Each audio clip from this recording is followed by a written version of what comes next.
ce webinaire doit être enregistré et on vous enverra ultérieurement les supports que nous allons vous présenter.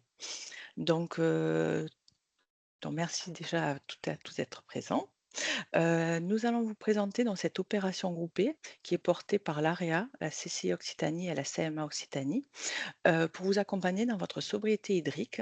Cela concerne les entreprises de l'agroalimentaire et c'est financé donc par l'agence de l'eau RMC. Donc j'aurai le plaisir de partager, ce webinaire, la présentation avec Anne Gérard de l'Association régionale des entreprises agroalimentaires d'Occitanie, Aurore Bertrand de l'agence de l'eau Rhône-Méditerranée-Corse et je présenterai également donc Jessica Puech de la Chambre de commerce et d'industrie d'Occitanie. L'objectif donc de cette action, pour la présenter, donc c'est bien, dans la petite phrase du début, résume bien l'action: préserver la ressource tout en renforçant la performance industrielle. Donc l'idée, c'est de sensibiliser et mobiliser le plus grand nombre d'entreprises agroalimentaires d'Occitanie et du bassin RMC. Voilà, c'est important de bien voir que c'est Occitanie et bassin RMC et on vous proposera, comme aujourd'hui, des webinaires, des ateliers ou encore des retours d'expérience. Bien sûr, l'action phare, c'est des diagnostics de sobriété hydrique dans vos entreprises avec des mises en place de plans d'action personnalisés et bien sûr, l'obtention d'aides spécifiques à cette, opération. Pour le programme, d'abord, on va vous faire un rappel des enjeux de la sobriété hydrique. On espère bien vous convaincre de l'importance. Après, vous aurez la présentation des aides de l'Agence de l'eau et notamment celles spécifiques à cette action et on vous présentera plus en détail l'opération groupée avec le parcours de l'entreprise et ses grandes étapes. Tout d'abord, je vais vous pour qu'on casser un petit peu la glace et qu'on fasse connaissance, si vous voulez bien, je vais vous lancer un petit, questionnaire pour savoir si vous connaissez déjà votre consommation en eau. Hop, j'espère que ça s'affiche.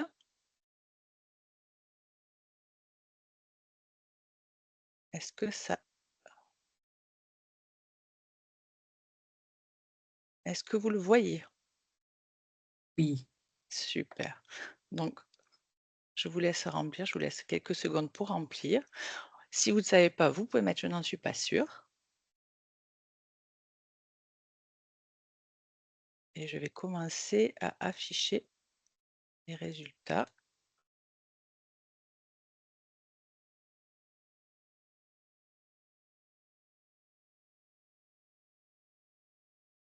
Alors, est-ce que vous voyez le partage des résultats?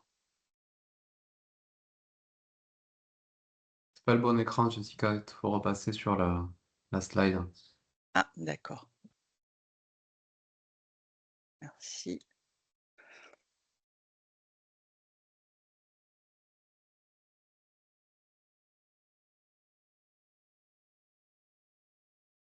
Hop,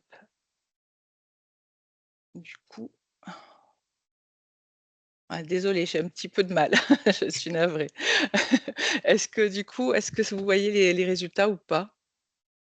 Non, il y a la Ah question. ben, hop, et vous voyez la question et vous voyez pas vous voyez pas la Il y a présentation? Si, si, c'est mais tout pas bon, les les reflets. résultats s'affichent. Ah zut, Non, non, c'est bon. Les résultats s'affichent sur ah la partie, commentaires normalement. d'accord, OK. Ouf, que d'émotion. Hop et du coup, je suis désolée, moi je les vois pas, donc Anne, si tu peux les commenter parce que j'arrive pas à les voir. Beh, je les Ils vois sont pas dans non la plus. partie conversation. Hop, Moi, ça je y est. Merci, merci Vincent. Voilà, Ah pardon, donc OK. plus de soi si je voilà, puis vous êtes quand même, 2 tiers à connaître votre consommation d'eau et donc voilà, déjà, c'est un bon indicateur. Merci beaucoup d'avoir être prêté à l'exercice. Donc hop, on va reprendre. Hop et je pense que c'est toi qui as la main, donc Oui, je c'est te moi qui laisse ai la la main. main pour les enjeux de la OK. sobriété hydrique. Bonjour à tous. Donc, un petit commentaire sur cette slide. Donc, vous savez, le réchauffement climatique est inéluctable, hein, avec pour conséquence des canicules et des pluies diluviennes plus fréquentes. On le vit, même récemment, ce qui entraîne des phénomènes de pénurie d'eau sur certains territoires. Donc là, vous voyez que devant vous, vous avez les résultats du site Vigéo, qui permet effectivement, de suivre les alertes, sur le territoire et ainsi anticiper des mesures de restriction. Vous voyez que déjà en Occitanie, donc là déjà au 29 juin, il y a déjà, des alertes, importantes déjà sur l'Occitanie. Donc effectivement, quelles vont être les pressions, sur vos entreprises? Donc liées au changement climatique, ça va être de la tension sur la ressource eau, des sécheresses, une augmentation des coûts de l'eau, des attentes réglementaires et des attentes sociétales et de vos clients.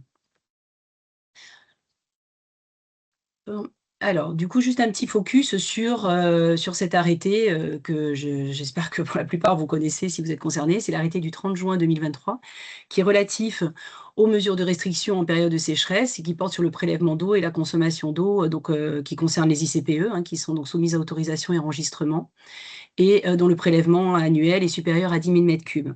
Donc pour faire le lien avec, Vigio que l'on vous a présenté, avant, et bien effectivement, vous allez avoir, donc, en fonction de la gravité de la sécheresse, donc si c'est en alerte renforcée et cetera, vous allez avoir des mesures de restriction, notamment, par exemple, si on prend le cas de l'alerte, vous allez devoir diminuer vos prélèvements de 5 si c'est en alerte renforcée de 10 et si on est en crise de 25. Sauf, il y a des exemptions, notamment pour les entreprises, qui ont des produits, fragiles et qui ne peuvent pas les faire attendre. Pour les établissements qui ont, diminué, leur prélèvement d'eau de 20 depuis le 1er janvier 2018 et pour les établissements qui utilisent à minima 20 d'eau recyclée.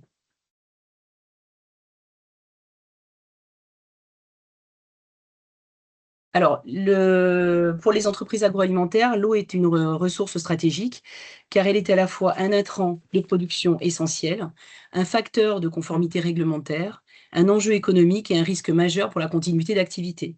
Finalement, elle va intervenir à toutes les étapes de la chaîne alimentaire, dans la composition de vos produits, pour le lavage des matières premières, pour le nettoyage et la désinfection des surfaces, pour la production de vapeur, pour le refroidissement des installations, pour l'hygiène du personnel, etc.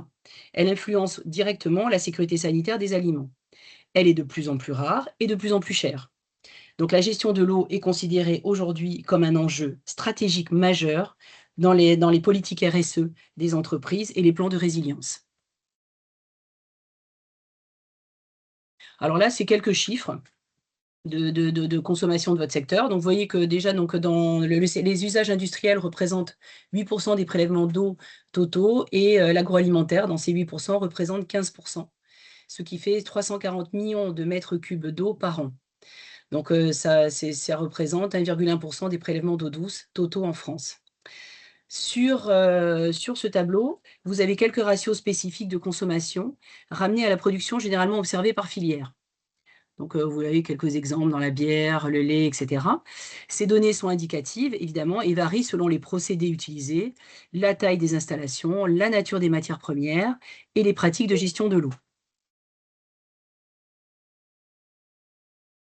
Alors, l'eau et les entreprises agroalimentaires sont parmi les secteurs industriels les plus dépendants de l'eau, notamment pour le nettoyage et désinfection, qui représentent 43 des consommations d'après une enquête réalisée par, nos collègues de Bretagne, pour le convoyage et le lavage des matières premières, pour les utilités telles que la vapeur et le refroidissement, pour l'incorporation directe aussi dans les produits en tant qu'ingrédient. Et surtout, la sécurité sanitaire reste bien sûr le premier déterminant des usages d'eau dans les entreprises agroalimentaires. Alors, les risques majeurs pour les entreprises si elles n'en s'engagent pas dans un plan de sobriété hydrique. Les risques vont être un baisse ou un arrêt temporaire de production. Sans eau, on ne peut pas travailler, hein. Priorisation de certains usages. Une tension sur les volumes disponibles pour le nettoyage et donc des difficultés à maintenir des standards d'hygiène. Une diminution de la disponibilité de certaines matières premières agricoles, la hausse des coûts de l'eau et l'image de l'entreprise.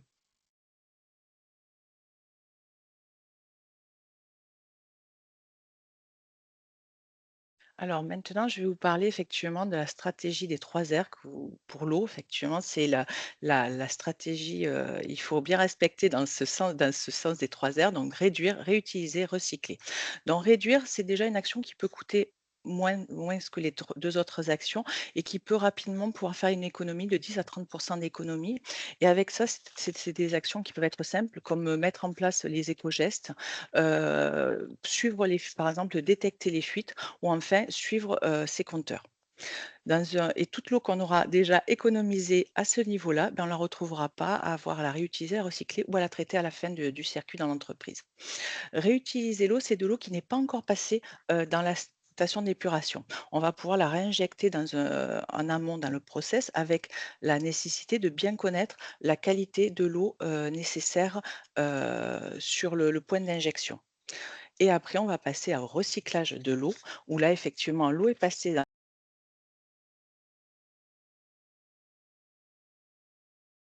Jessica, tu as coupé ton micro? Ah mince! Ouais, désolée, j'ai bougé. Alors je ne sais pas à partir de quand. J'étais à réutiliser peut-être? Non, après? Ouais, on repart sur la Ouais. réutilisation. Réutilisation, donc là, effectivement, on peut encore faire 5 à 20 d'économie. L'idée, c'est de l'eau n'est pas passée, il ne faut pas que l'eau soit passée dans la station d'épuration. On va la réinjecter dans le process, tout en bien sûr, en respectant, la qualité requise au point d'injection. Et ensuite va arriver le recyclage où l'eau est passée dans la station d'épuration, on va la réinjecter dans le système. Respectant bien sûr la réglementation. Donc les bénéfices attendus sont évidemment la sécurisation de la ressource et de réduire à la fois le coût et l'impact environnemental. Alors ensuite, je vais vous parler bien sûr de pourquoi agir? Parce qu'effectivement à cause ou à grâce, à ces 3 pôles. Dans le réglementaire, Anne vous en a déjà parlé, les enjeux environnementaux et également les enjeux économiques. Les enjeux environnementaux, on va les rappeler, même si c'est évident. On a sait qu'il y a très bien cet stress hydrique qui devient récurrent l'été. Donc c'est saisonnier, c'est quantitatif et surtout même ça devient structurel pour certains bassins versants. L'eau, quand on consomme de l'eau, on se sert forcément d'énergie puisqu'on s'en sert pour traiter, pomper, chauffer, refroidir ou transporter, donc on a besoin d'énergie et donc effectivement réduire la consommation d'eau, c'est aussi réduire la consommation d'énergie qui va aussi impacter avec une mauvaise performance hydrique, la consommation énergétique et aussi l'émission de gaz à effet de serre si on n'est pas sur une énergie décarbonée et bien sûr le coût d'exploitation. Et ensuite, il faut penser aussi aux rejets qui peuvent impacter, le milieu naturel. Donc, ça, c'est vraiment la partie enjeux environnementaux et après, il y a l'enjeu économique. C'est souvent, quand on pense facture d'eau, on va penser, essentiellement à l'eau, enfin, un coût de l'eau, on va penser à sa facture ou à sa redevance. Mais déjà, on va penser dans un deuxième temps, on va pouvoir élargir finalement en se disant, il y a tout l'investissement également de matériel, la maintenance, il peut y avoir l'énergie dont on a parlé, mais également les réactifs et consommables et déjà, on va avoir un coût qui n'est plus celui qu'on avait sur la facture. Ça, c'est la première partie, mais il faut aussi penser quand vous allez travailler sur l'eau, aux coûts indirects, c'est-à-dire aux impacts s'il y a une mauvaise gestion de l'eau, comme un entartrage ou des fuites ou enfin des usures ou de la casse. Donc ça, c'est déjà là, il faut penser, à cette partie-là, quand vous allez faire, le ROI ou le retour sur investissement ou quand vous allez vouloir tenir compte de l'eau et enfin le dernier qui est quand même celui qui peut faire monter la facture le plus haut, c'est une pénurie d'eau. Ça peut entraîner, une baisse d'activité ou un arrêt, ou une fermeture momentanée de l'entreprise et forcément une perte de chiffre d'affaires ou de compétitivité. Donc D'ailleurs, entre excuse-moi Jessica, à ce oui? sujet, il y a Emmanuel qui a témoigné dans le chat en disant qu'elle a une Merci. usine complètement à l'arrêt à cause d'un décret sécheresse. Bon voilà, merci, désolée pour, Noël, mais effectivement ça illustre tout à fait, dans ces cas-là, le coût de l'eau n'est plus du tout le même que si on était parti juste du coût de la facture qui est entre 2 et 4 € en moyenne au mètre cube. Merci pour votre témoignage, Emmanuel. Et ensuite, je vais laisser la parole à Anne. Alors moi, je suis embêtée parce que du coup, là, je suis toujours en mode, alors attends, il faut que j'arrête le partage ou comment je reprends? C'est moi qui n'avais pas peut-être, je sais pas si j'étais sur la bonne, D'accord, c'est bon là? ouais. OK. Donc là, juste quelques petits peut-être retours quelques petits retours d'expérience, de bonnes pratiques, hein, d'entreprises fictives, mais qui se sont inspirées évidemment de cas réels.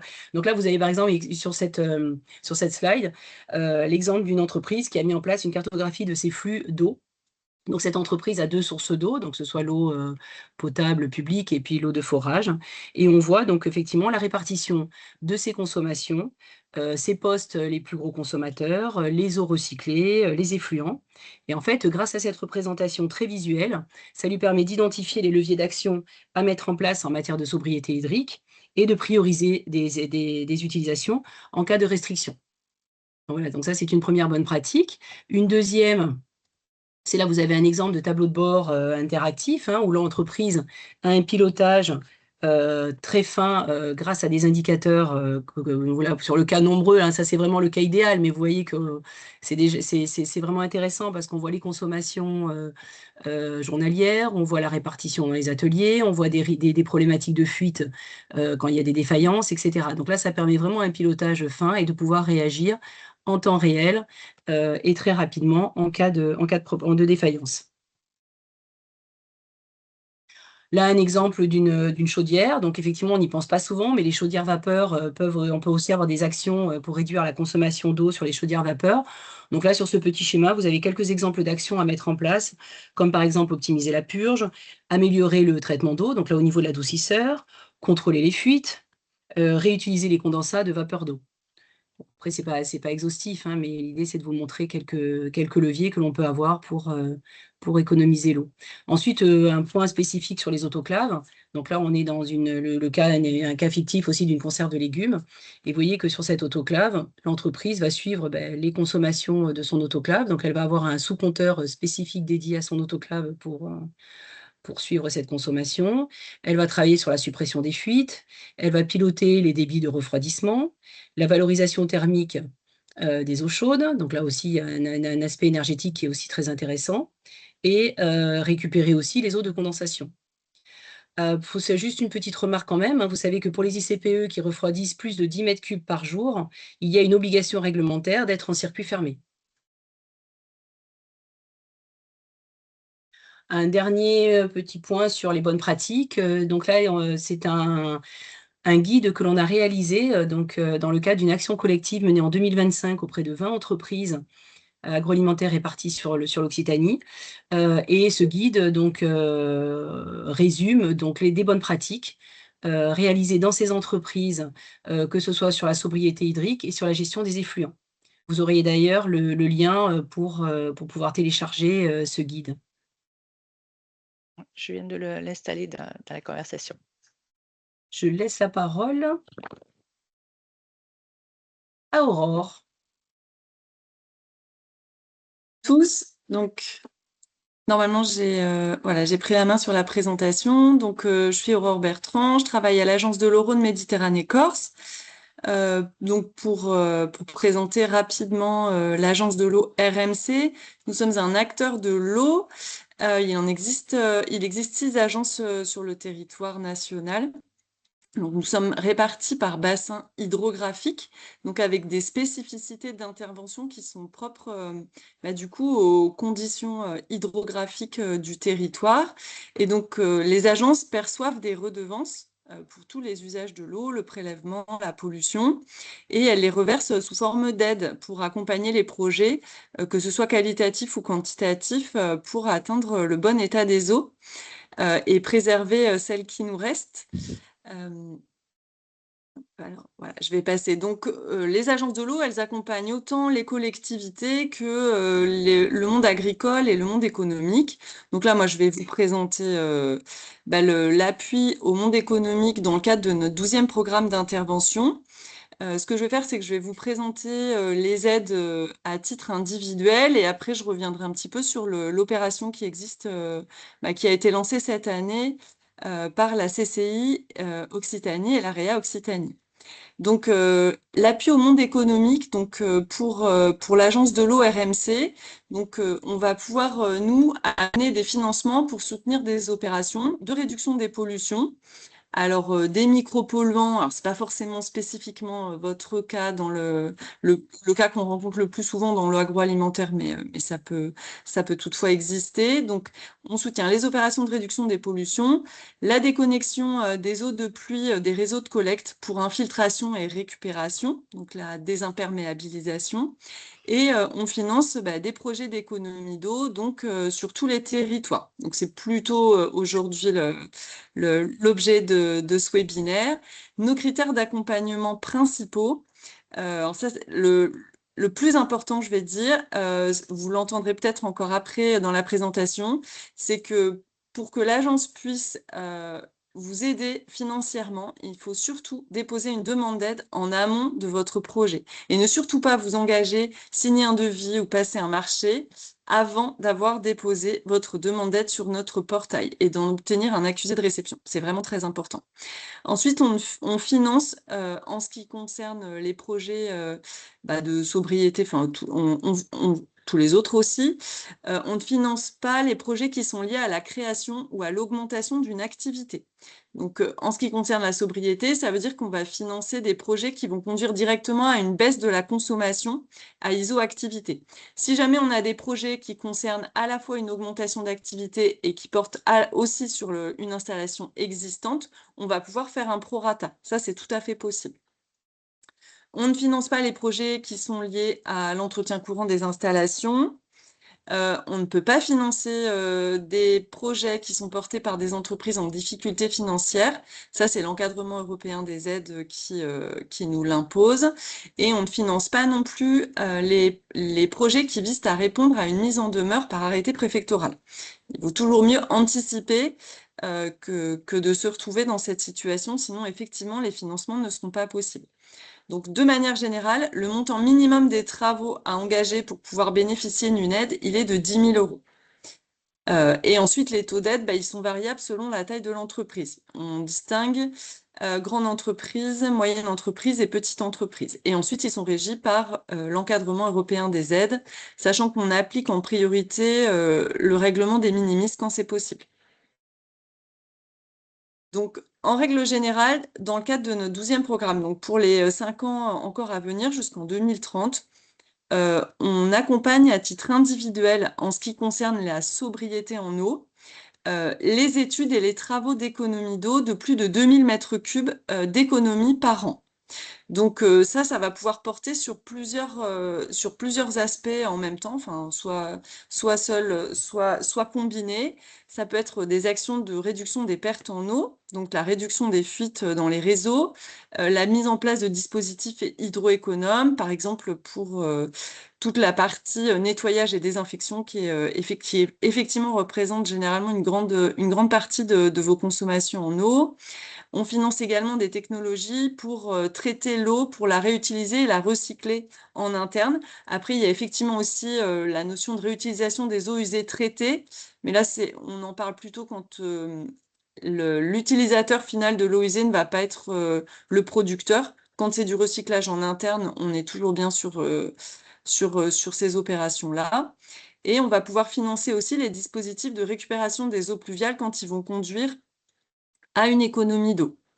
Donc, les conditions d'aide, comme je disais tout à l'heure, c'est qu'il faut que les projets conduisent à une diminution effective de la consommation ou du prélèvement d'eau. Ils sont conditionnés à l'existence de compteurs sur les installations.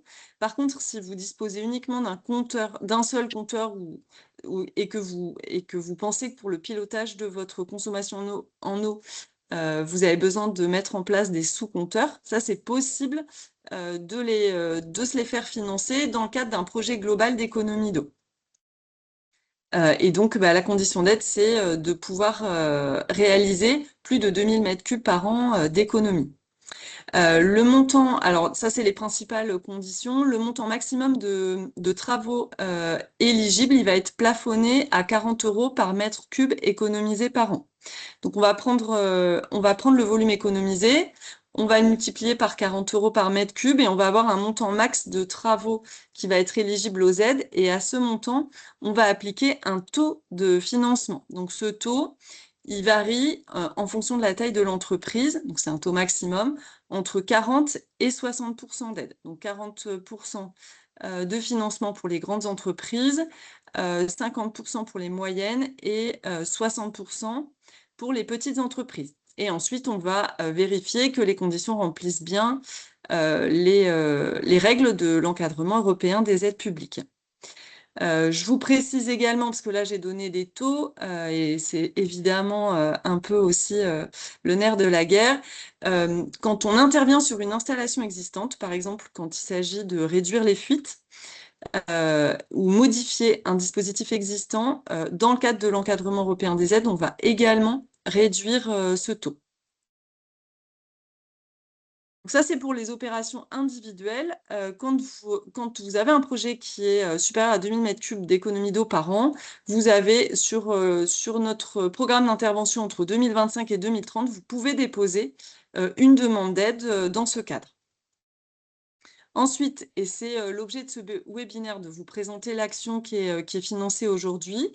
Donc, il y a une opération groupée sectorielle qui court de cette année jusqu'en 2028, sobriété en eau, et qui vise du coup à aider des entreprises qu'on ne pourrait pas forcément aider à titre individuel, parce qu'on va les aider de manière un peu plus poussée. Donc là, on finance une animation et un accompagnement, donc qui vous sera présenté un peu plus en détail ensuite par la CCI et l'ARENA, par Jessica et Anne. Donc, on va financer il va y avoir des actions de communication, des diagnostics sur site qui vont pouvoir être réalisés et un accompagnement au dépôt des demandes d'aide. Parce que effectivement, les dépôts de demandes d'aide, surtout si vous déposez sur le site de l'Agence de l'eau Rhône Méditerranée, sur le site de la région, on ne vous demande pas exactement les mêmes documents. Il y a un suivi administratif qui est important. Et si on veut bien bénéficier de l'entièreté de l'aide qui a été allouée, il faut respecter un certain nombre de règles administratives. Donc là, on va pouvoir aider aussi le dépôt des demandes d'aide. Et ensuite, on va financer des travaux d'économie d'eau sans volume minimum. Donc ça veut dire que c'est des plus petits travaux d'économie d'eau avec un montant minimum de travaux qui ne va pas être de 10 000 euros, mais de 5 000 euros. Donc il y a vraiment des aides qui sont plus favorables là sur les 3 ans qui viennent.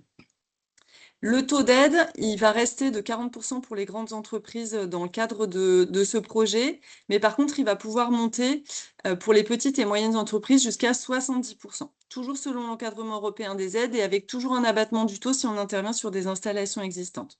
Je préfère le repréciser. Donc, c'est pour ça que si vous avez des projets qui sont pas forcément d'ampleur, et ça peut être normal parce que ça dépend aussi de la taille de l'entreprise, c'est vraiment peut-être l'occasion de prendre contact avec la CCI et l'AREA pour bénéficier de cet accompagnement. Je vais laisser la parole, je pense, à Jessica.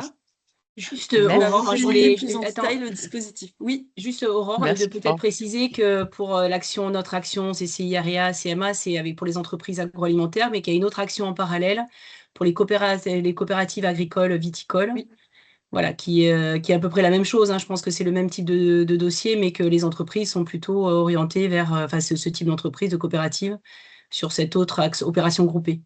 Oui, effectivement, les caves coopératives elles bénéficient d'une autre action qui est tout à fait similaire et qui est portée par la coopération agricole Occitanie.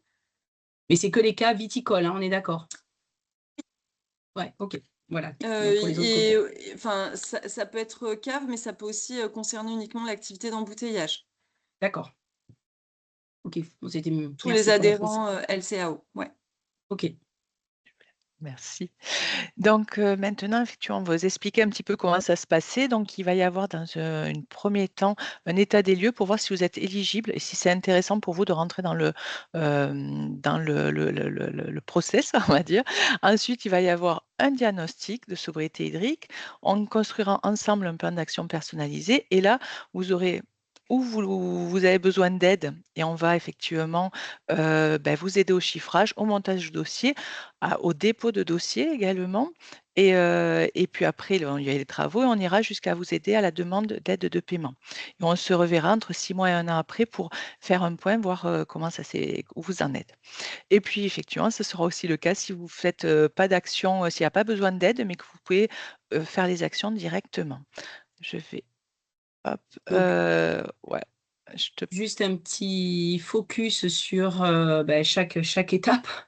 Donc là, l'état des lieux, le principe, ça va être donc de travailler avec vous sur un questionnaire où il y aura des informations un peu globales sur l'entreprise et votre organisation.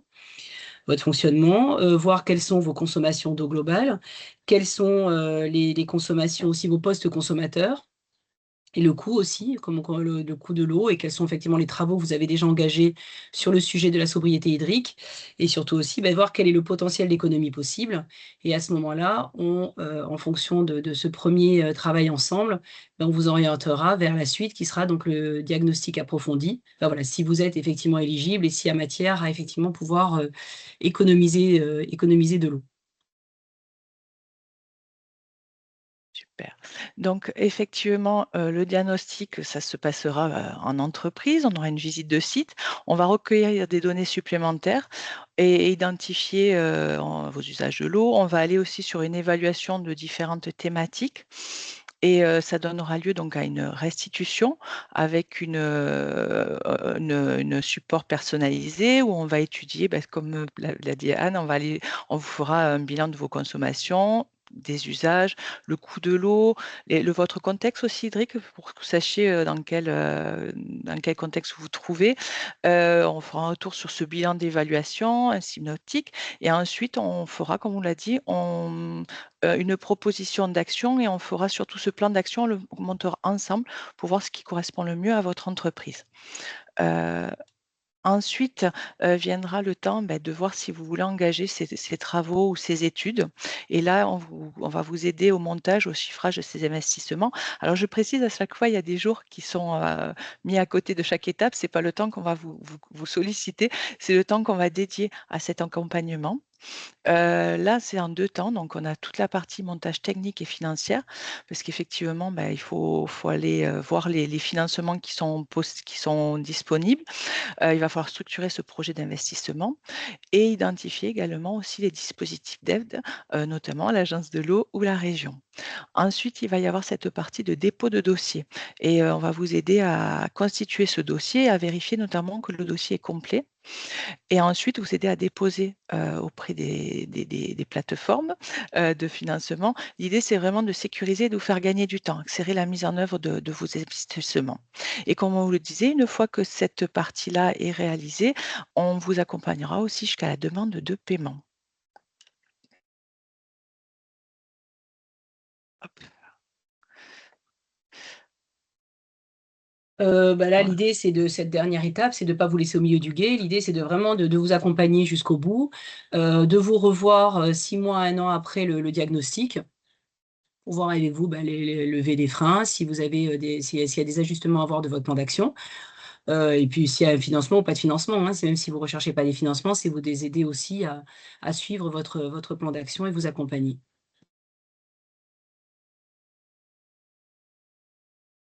Alors, en plus, dans le cadre de cette opération, on va vous mettre à disposition des outils pour sensibiliser vos salariés aux éco-gestes.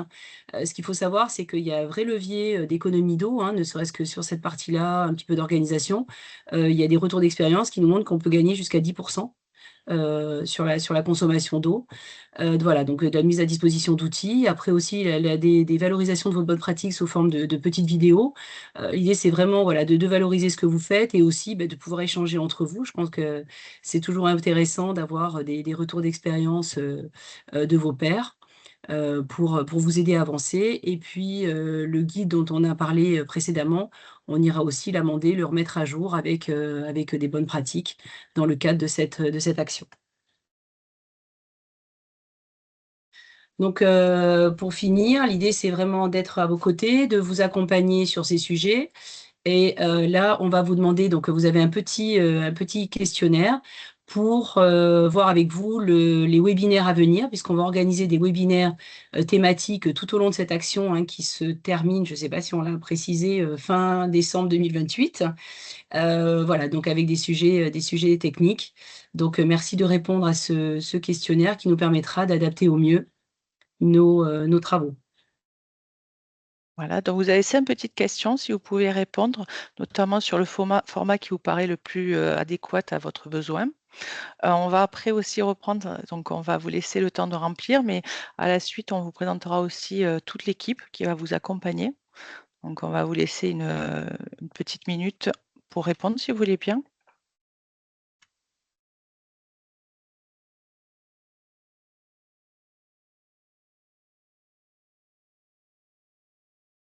C'est toi qui passes et les différentes questions? Parce que moi, ça reste figé sur la première, c'est normal après C'est les non? chacun Ah remplit, oui, oui, c'est chacun chacun rempli, remplit. d'accord. Ah Je oui, pense OK, que voilà, vous devez d'accord. pouvoir, voilà,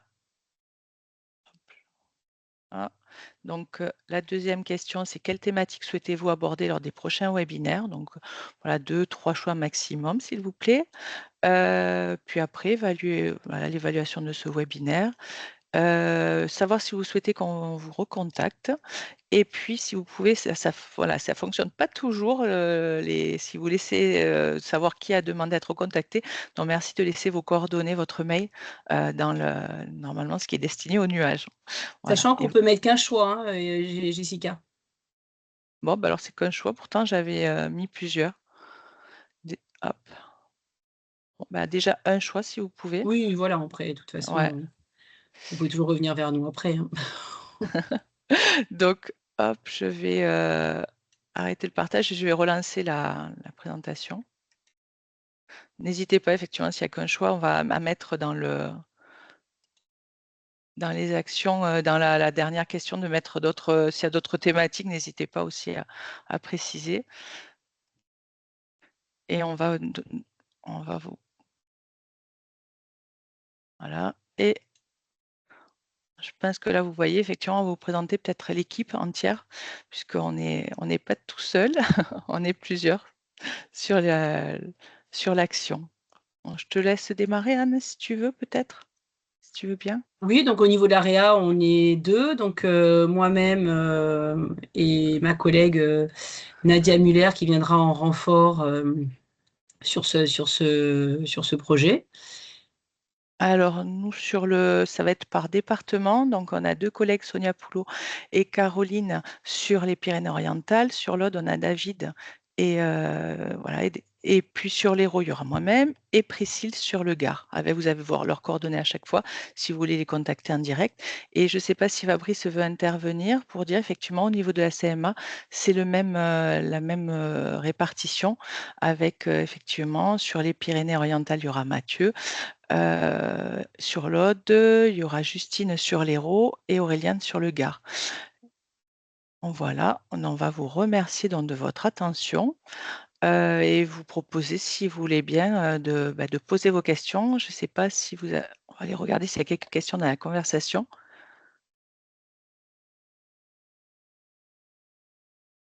Alors, hop, tout était très clair? Vous voulez est-ce que vous avez des questions ou pas? Je ne sais pas, si je ne vois pas de questions dans les conversations.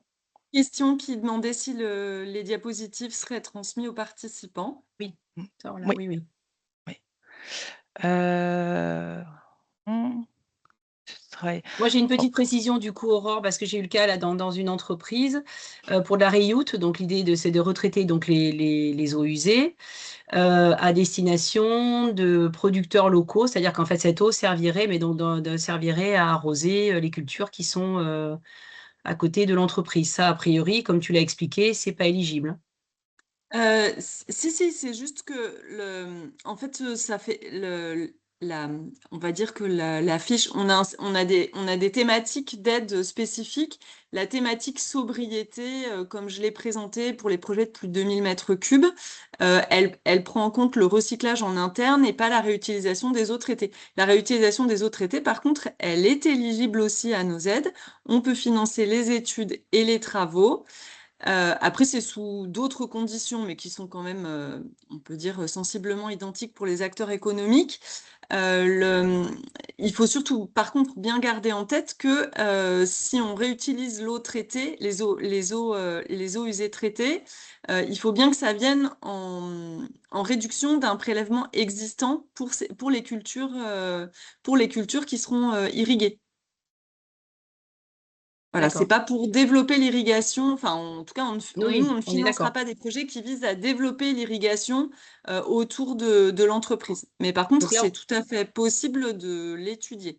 d'accord, donc là, c'est à la fois en action individuelle, en accompagnement, ou aussi dans notre opération collective, ça peut passer aussi. Alors l'opération collective, c'est particulier puisque là, si ce sont des agriculteurs qui peuvent bénéficier de... Il faut voir qui porte, la demande, enfin, qui porte le projet et qui le financera, parce que le bénéficiaire n'est pas le producteur de l'eau usée. Donc, il n'est pas une D'accord. industrie agroalimentaire. OK. Il va être un agriculteur. Mais ça, par contre, après, on peut l'étudier ensemble à côté en fonction du projet. C'est OK, merci. forcément un peu plus complexe sur la réutilisation des eaux usées traitées quand on a des acteurs différents qui sont producteurs d'eau et qui sont Utilisateur. bénéficiaires ou utilisateurs de l'eau usée traitée. OK. Merci. Je vois que, alors, pour l'action, si on a une question, pour l'action collective, pourriez-vous confirmer le coût pour réaliser le diagnostic par société? Est-ce que ce coût est par site de production? Sur quel délai faut-il s'inscrire au programme? Merci. C'est vrai que ça, on n'en avait pas. Bah, le coût, c'est Oui. gratuit Pour le pour le diagnostic, diagnostic? oui, pour le diagnostic, tout à fait. C'est pour l'accompagnement plus en amont, si on Sur va la falloir, voilà, sur les aides, qu'effectivement, on vous demandera une participation. Par site de production, on n'en avait pas forcément parlé, j'avoue. C'est plutôt, alors, enfin, après, ça dépend ce qu'on entend par site de Et oui, production, mais dans le cadre donc nous, on est soumis à l'encadrement européen des aides, et donc dans ces cas-là, en fait, on doit financer des sites de production, donc des entités géographiques distinctes. C'est plutôt comme ça qu'il faut l'entendre. Après, s'il y a des questions spécifiques, bah, il vaut mieux prendre contact et puis on revoit ouais. ensemble ce qu'il en est. Et quel Après, sous quel délai? délai? Après, bah, de toute façon, l'action court jusqu'en 2028, mais après, effectivement, comme on a quand même après un suivi à 1 an, je pense qu'il faut quand même, avant, j'allais dire fin 2027 quand même. Enfin, je sais pas ce que tu en penses, Jessica, mais Mmh, pour qu'on ouais, puisse après vous ça. suivre. Et puis, il y a une enveloppe aussi qui est prévue, donc pour les si je pense, Aurore, donc il vaut mieux être dans les premiers, j'imagine? Oui. Pour Oui, les après, enfin, on va pas forcément mettre la pression sur cette thématique-là, mais effectivement, en tout cas, s'il y a des entreprises qui sont intéressées, autant le faire savoir, même si après, elles peuvent avoir des contraintes de calendrier, mais autant le faire savoir maintenant, pour au moins que vous puissiez les planifier, les positionner. Ouais, tout à fait. On peut imaginer que vous êtes en pleine activité en ce moment, mais voilà, de prendre contact déjà et qu'on démarre dès que l'activité commence à un petit peu baisser, s'il y a une activité saisonnière. C'est Mmh. vrai que je rebondis sur le commentaire de Priscille, qui, effectivement, là, c'est l'occasion pour l'agence de financer des acteurs et des intervenants qu'elle ne finance pas d'habitude dans ces conditions individuelles. Donc, c'est vrai que c'est une occasion de pouvoir profiter bah, des financements pour des plus petits projets d'économie d'eau. Qu'on soit une grande entreprise aussi, des fois, on peut très bien avoir une grosse consommation, mais pas pouvoir économiser beaucoup. Donc, c'est aussi l'occasion pour toute taille d'entreprise de pouvoir bénéficier de de ce projet.